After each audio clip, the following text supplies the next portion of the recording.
Jemaat Kota di Atas Bukit, saya akan menyampaikan pengumuman penting untuk kita perhatikan sepanjang minggu ke depan. Mulai hari Senin sampai hari Sabtu, kita akan ada doa pagi seperti biasa jam 5 pagi akan dipimpin oleh jemaat dari rumah masing-masing. Sedangkan doa malam akan difokuskan pada doa pencurahan Roh Kudus. Jadi pastikan saudara semua mengikuti doa malam tepat jam 7. Jangan sampai terlambat ya, karena 10 menit di awal gembala kita akan membagikan pengajaran terlebih dahulu, baru kita akan berdoa bersama-sama. Ingat, dari hari Senin sampai hari Sabtu. Oke? Saya percaya kita semua akan diberkati lewat doa bersama-sama. Tuhan memberkati. Haleluya. Selalu ada sukacita ketika kita ada di dalam hadirat Tuhan. Dan pagi hari ini saya juga percaya hadiratnya ada bersama-sama dengan saudara. Kita mau menyembah bersama. Kita mau bersekutu dengan Tuhan bersama-sama. Mari siapkan hati kita.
Padamu ku berseru, Kaulah penyembuh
Ini keputusan kami Tuhan.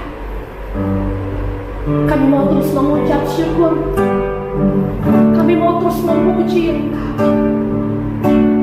Karena kami tahu Tuhan, ada mujizat ketika kami mengucap syukur. Terima kasih. Jalan yang Kau janjikan bagi setiap kami Tuhan adalah jalan yang penuh dengan kemenangan, penuh dengan kemuliaan. Tangan Tuhan tak kurang panjang untuk selalu menolong hidupku. Telinganya tak kurang tajam untuk mendengar seruan hatiku.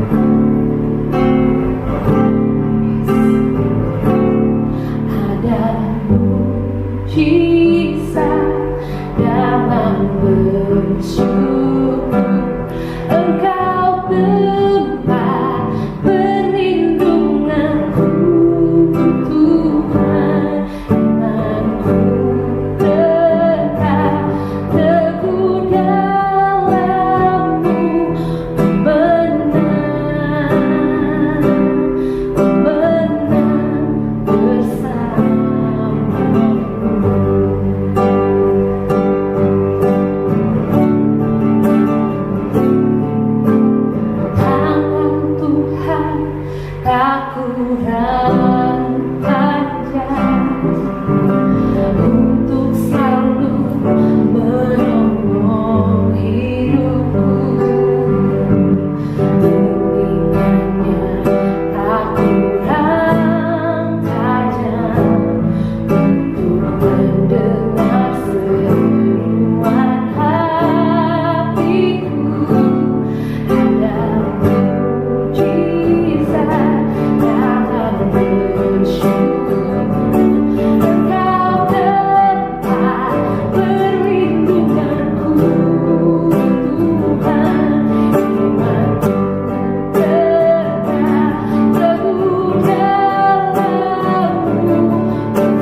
Selamat pagi Bapak Ibu Saudara yang dikasihi oleh Tuhan.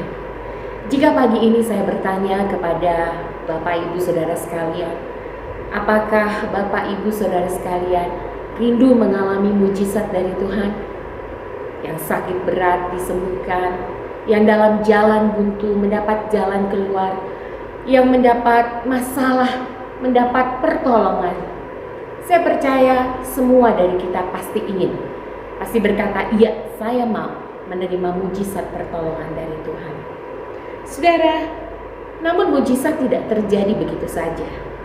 Itu sebabnya kenapa ada banyak orang yang beberapa terima mujizat dan beberapa tidak terima mujizat. Kenapa?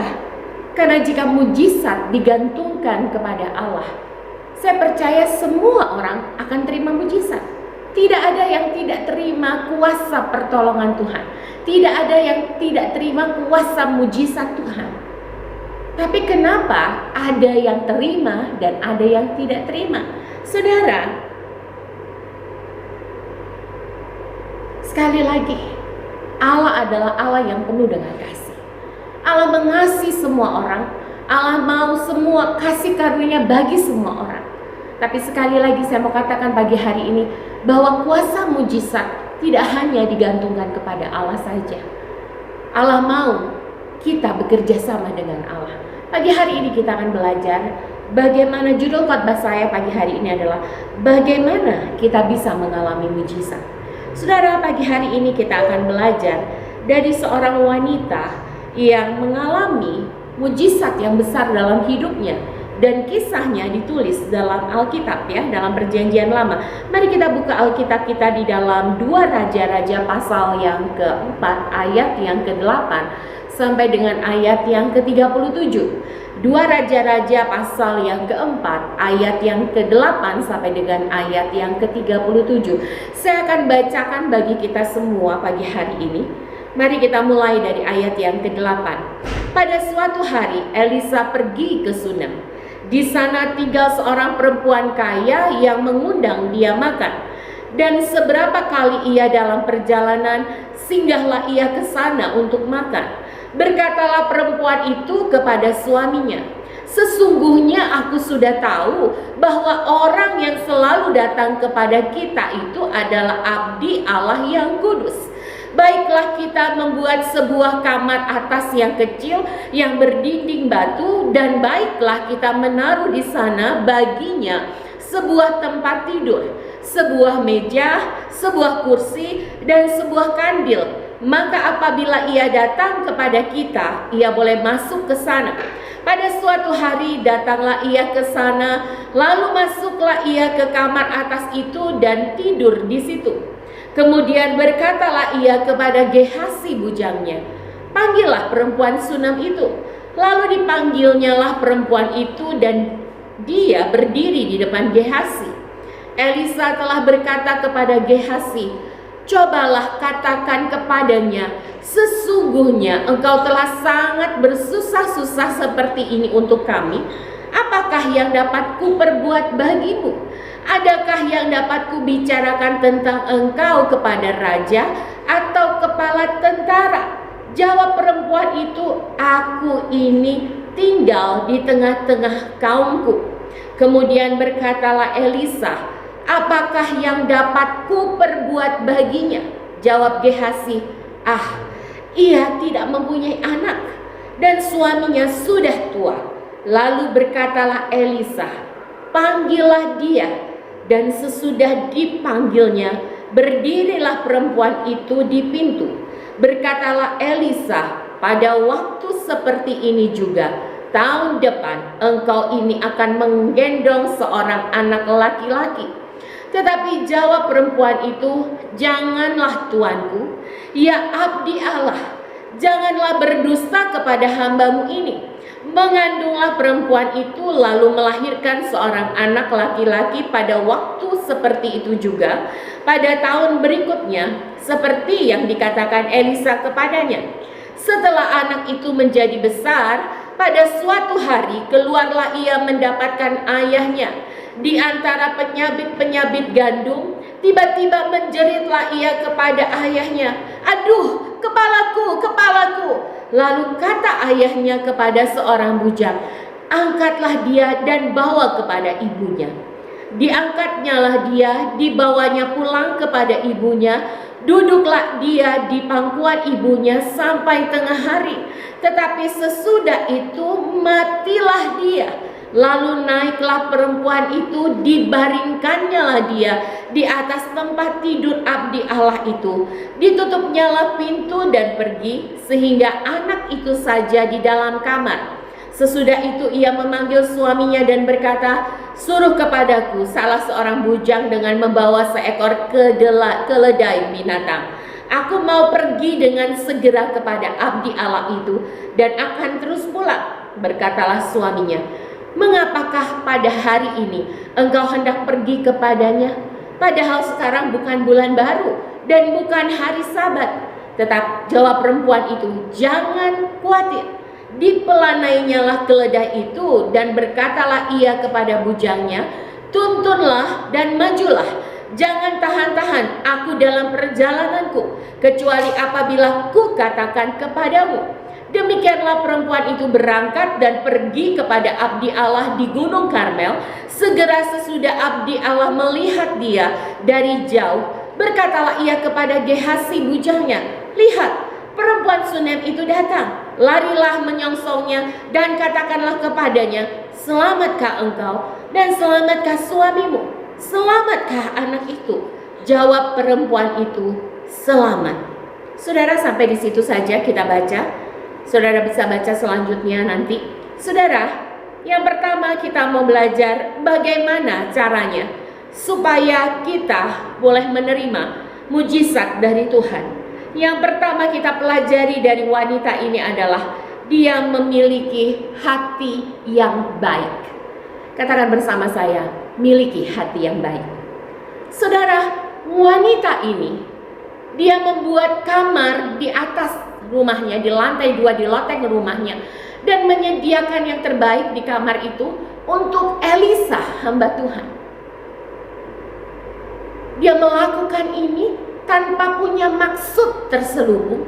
Dia bukan memberi untuk menerima. Dia tidak bermaksud apa-apa ketika dia mengundang Elisa atau melayani Elisa sebaik-baiknya. Hingga satu ketika Elisa yang mungkin sudah sering datang ke sana, hatinya tergerak dan dia bertanya kepada bujangnya, tanyakan kepada wanita itu, mengapakah dia mau bersusah-susah untuk aku? Apakah yang perlu aku lakukan baginya? Perlukah aku, katanya tadi, perlukah aku untuk menghadap kepada raja atau kepada kepala tentara? Tapi wanita ini berkata, tidak perlu. Dia menolak. Aku ini tinggal di tengah-tengah kaumku. Dia tidak butuh tawaran dari Elisa. Karena dia memang tidak punya maksud tersembunyi. Dia tidak punya agenda rahasia. Dia tidak punya motivasi buruk sedikit pun di balik semua kebaikan hatinya. Dia benar-benar tulus mau melayani Elisa. Karena Elisa adalah hamba Tuhan. Karena dia tahu Elisa adalah abdi Allah. Dia mengasihi Tuhan. Dan dia mengasihi hambanya. Saudara, lalu kemudian akhirnya Elisa bertanya kepada Gehasi, dan Gehasi berkata, wanita ini tidak memiliki anak karena suaminya sudah tua.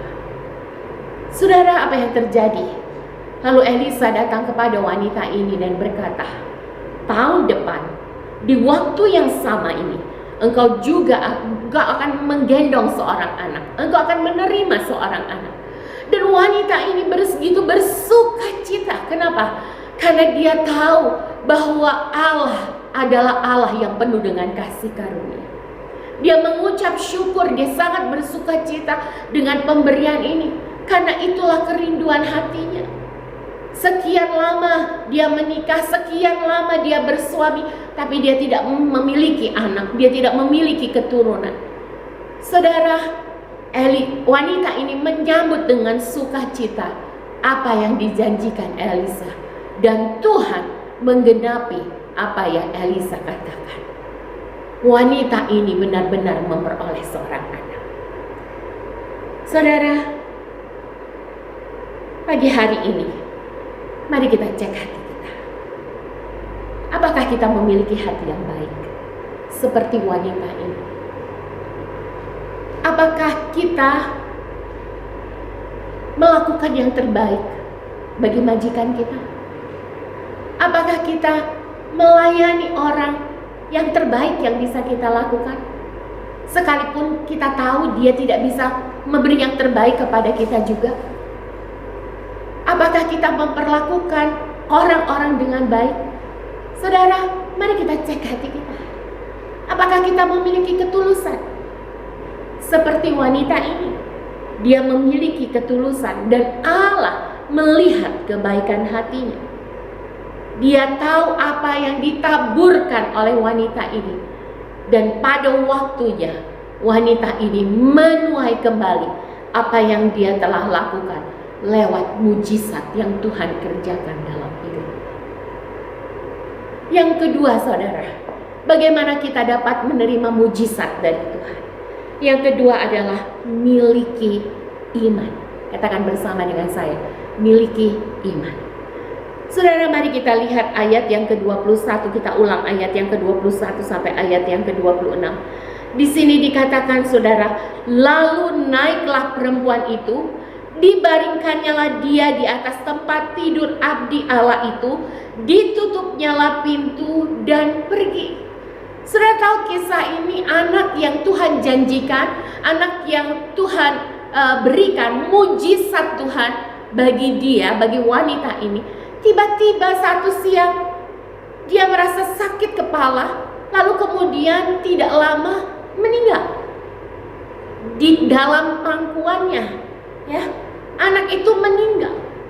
Saudara, saya percaya kita bisa membayangkan betapa sedihnya, betapa susahnya, betapa duka citanya wanita ini. Karena anak yang Tuhan janjikan, anak yang adalah pemberian dari Tuhan, anak yang selama ini dia rindu-rindukan semata wayangnya, tiba-tiba sakit dan meninggal. Tapi apa yang dilakukan wanita ini? Dia tidak larut dalam duka citanya, dia tidak larut dalam kekhawatirannya, tapi dia gendong anak itu. Dia bawa masuk ke kamar abdi Allah ini, dan dia baringkan di atas tempat tidur abdi Allah ini. Lalu dia keluar dan dia tutup pintunya. Wanita ini lebih memilih untuk mempercayakan kekhawatirannya, mempercayakan duka citanya, menyerahkan itu kepada Tuhan, kepada Allah yang telah memberi anak ini. Dia percaya kalau Allah bisa memberi anak ini dari yang tidak ada. Di tengah-tengah dia tidak bisa berbuah, di tengah-tengah suaminya yang sudah tua, yang tidak mungkin punya anak, tapi Allah sanggup memberi anak ini. Saya percaya wanita ini berpikir, dan wanita ini percaya kalau Allah sanggup memberi di tengah-tengah kemustahilan, maka Allah yang sama juga sanggup menjagai anak ini dari kematian, sanggup membangkitkan anak ini dari kematian. Itu sebabnya wanita ini membawa anak ini masuk ke dalam kamar abdi Allah, meletakkan anak itu ke atas tempat tidur abdi Allah, dan menutupnya, menutup pintunya. Dia menyerahkan, dia membiarkan kepada Allah, untuk Allah sungguh-sungguh bekerja dengan caranya yang ajaib. Lalu kemudian wanita ini, dia pergi. Dia berkata kepada suaminya, suruhlah seorang bujang untuk menyiapkan keledai bagiku. Dan saudara, suaminya bertanya, kemanakah engkau akan pergi? Tapi wanita ini menjawab, jangan khawatir. Saudara, saya percaya ketika wanita ini berkata kepada suaminya, jangan khawatir. Wanita ini tidak sedang hanya berkata kepada suaminya, tapi wanita ini juga sedang berkata kepada dirinya sendiri, jangan khawatir. Secara manusia normal, ketika anaknya meninggal, pasti dirinya diliputi dengan kekhawatiran, dengan duka cita, dengan ketakutan, dengan kecemasan yang luar biasa. Sekalipun dia melangkah dengan iman untuk datang kepada abdi Allah. Tapi saya percaya sesungguhnya dia sedang digempur dengan ketakutan, dengan kecemasan, dengan kekhawatiran yang begitu hebat. Tapi dia berkata kepada suaminya, jangan khawatir. Dia sedang menguatkan dirinya sendiri, jangan khawatir. Lalu tibalah wanita itu di rumah abdi Allah. Dan abdi Allah ini, Elisa, melihat wanita itu dari kejauhan dan berkata kepada Gehazi, sambutlah dia dan tanyakan kepada dia, selamatkah engkau? Selamatkah suamimu? Dan selamatkah anakmu? Dan saudara, yang luar biasa, wanita ini berkata, selamat. Dan lalu dia meninggalkan Gehazi dan menemui Elisa. Saudara, wanita ini sedang menghadapi keadaan yang jauh dari kata selamat. Dia sedang mengalami duka cita yang hebat. Dia sedang tahu anaknya sungguh-sungguh. Bahkan sebetulnya dia tahu kalau anaknya mati. Tapi dia tidak mau membatasi imannya dengan kenyataan. Dia sedang memperkatakan bahwa Tuhannya jauh lebih besar dari kematian yang dia hadapi. Dia sedang memperkatakan imannya ketika dia berkata selamat. Dia sedang berkata, aku selamat, suamiku selamat, anakku selamat.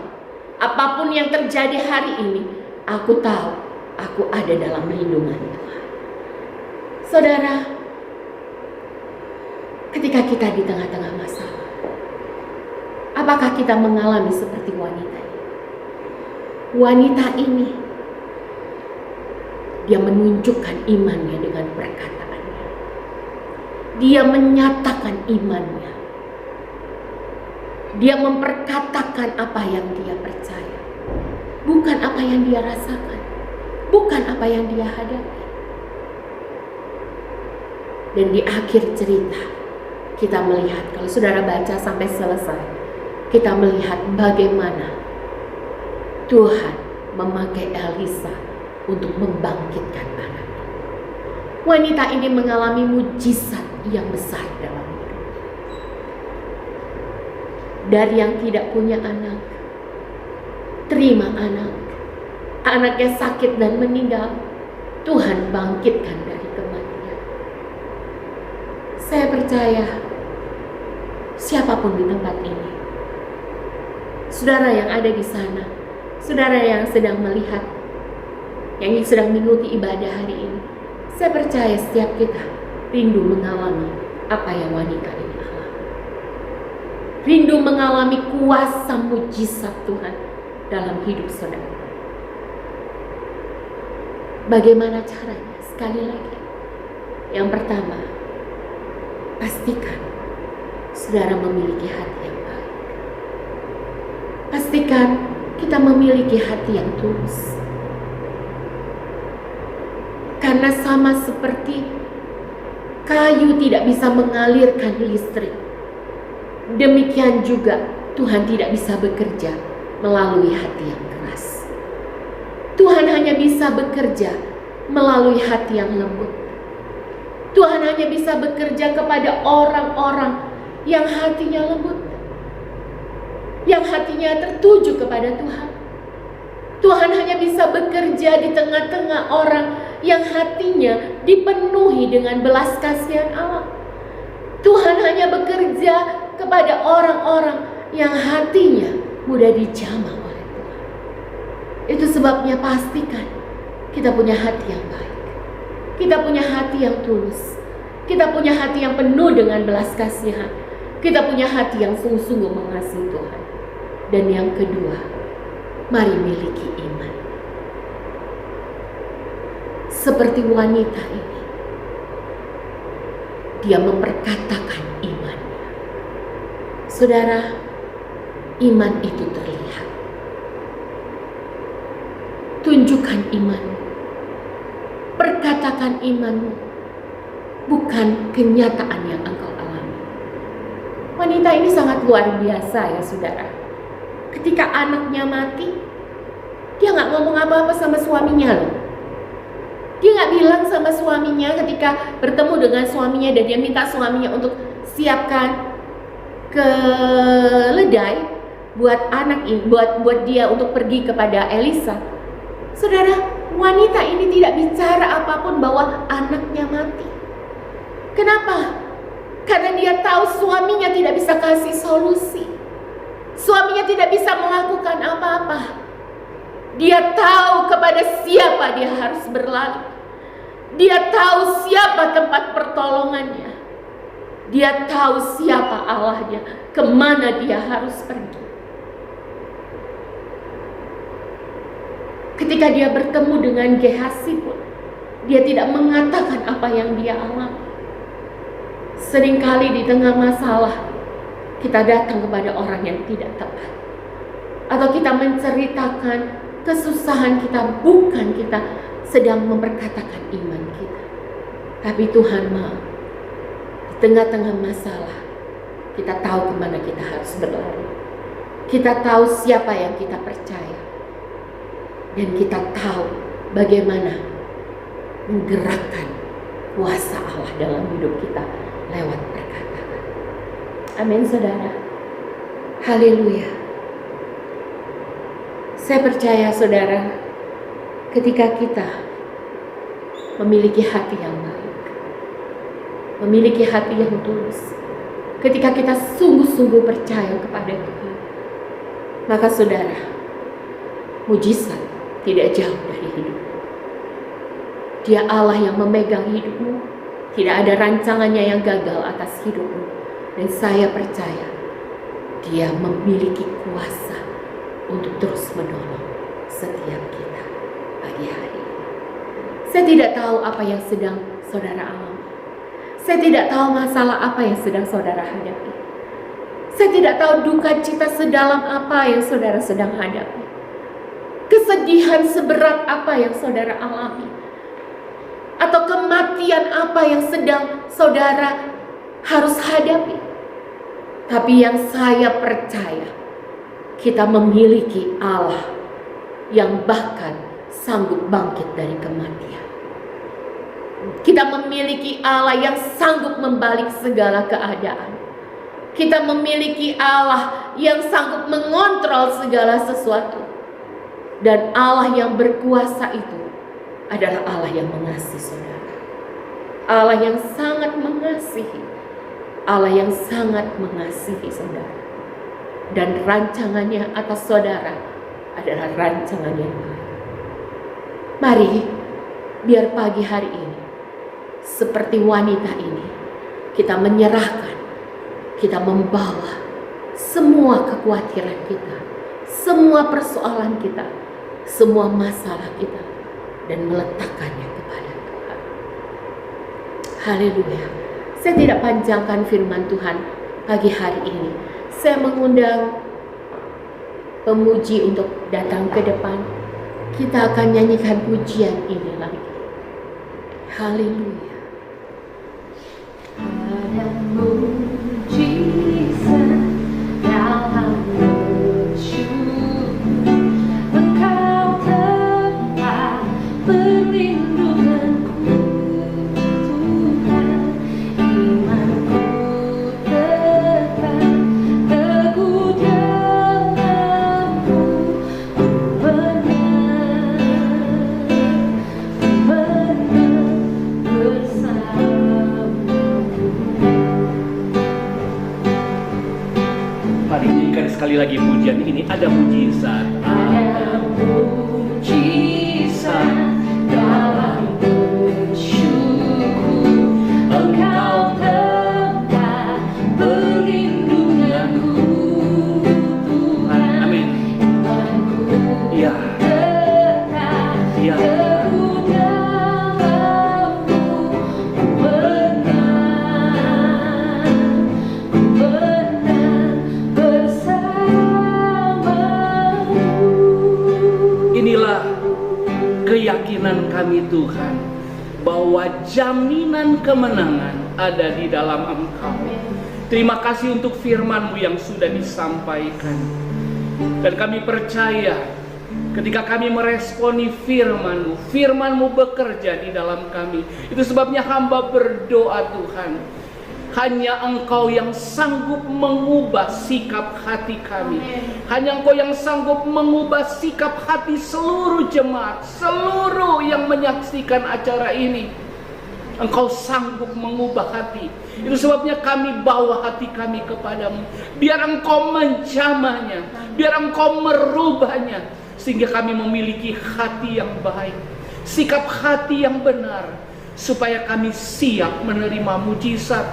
Dan kami percaya ketika firman Allah ditaburkan, ketika firman Kristus ditaburkan, itu sanggup membangkitkan iman. Hamba berdoa, biar iman dibangkitkan untuk setiap jemaat, setiap orang yang menyaksikan hal ini. Dan apapun yang digumuli setiap pribadi, apapun persoalan yang dialami, kami percaya mujizat masih terus terjadi. Dan mujizat pasti terjadi kepada orang yang percaya. Hamba lepaskan berkat. Biar kasih karunia Tuhan terus bekerja bagi setiap pribadi yang menyaksikan acara ini. Terima kasih Tuhan. Kami mengucap syukur buat kemurahan-Mu, karena Engkau telah melayani kami lewat firman-Mu, lewat hamba-Mu. Dia sudah berhenti berbicara, tapi Engkau akan memeteraikan firman-Mu bagi kami, sehingga itu berbuah-buah. Terima kasih, terpuji nama-Mu, kami muliakan nama-Mu. Terima kasih Tuhan, terima kasih Tuhan. Di akhir acara ini, biar Tuhan lepaskanlah berkat-Mu bagi kami semua. Itu sebabnya jemaat Tuhan, saudaraku sekalian, dimanapun engkau berada, tadahkan kedua belah tanganmu. Sekarang terimalah berkat, kasih Allah Bapa, kasih karunia Yesus Kristus, persekutuan penyertaan Allah Roh Kudus, di dalam nama Tuhan Yesus Kristus, memberkati seluruh keberadaanmu. Roh, jiwa, tubuhmu terpelihara sempurna. Dan apapun keadaanmu, Tuhan terus membuat mujizat dalam hidupmu. Dijadikannya engkau kepala bukan ekor, terus naik bukan turun. Disertainya engkau dalam segala sesuatu, dan diberikannya engkau kemenangan yang gilang gemilang. Nah sekarang Tuhan mengutus engkau dan saya sebagai garam dan terang dunia ini, sebagai pembangun kota di atas bukit. Biarlah sikap hati kita, biarlah iman kita, buah iman kita diketahui semakin banyak orang, dan mereka memuliakan Bapa kita di surga. Terima berkat ini, terima pengutusan ini di dalam nama Tuhan Yesus Kristus. Dan semua orang yang percaya mujizat sedang bekerja dalam hidupnya, katakan amin. Haleluya. Tuhan Yesus memberkati. Izinkan Tuhan terus mengubah sikap hati kita. Izinkan firman Allah membangkitkan iman kita, dan saudara akan melihat mujizat pasti terjadi. Haleluya. Tuhan Yesus memberkati.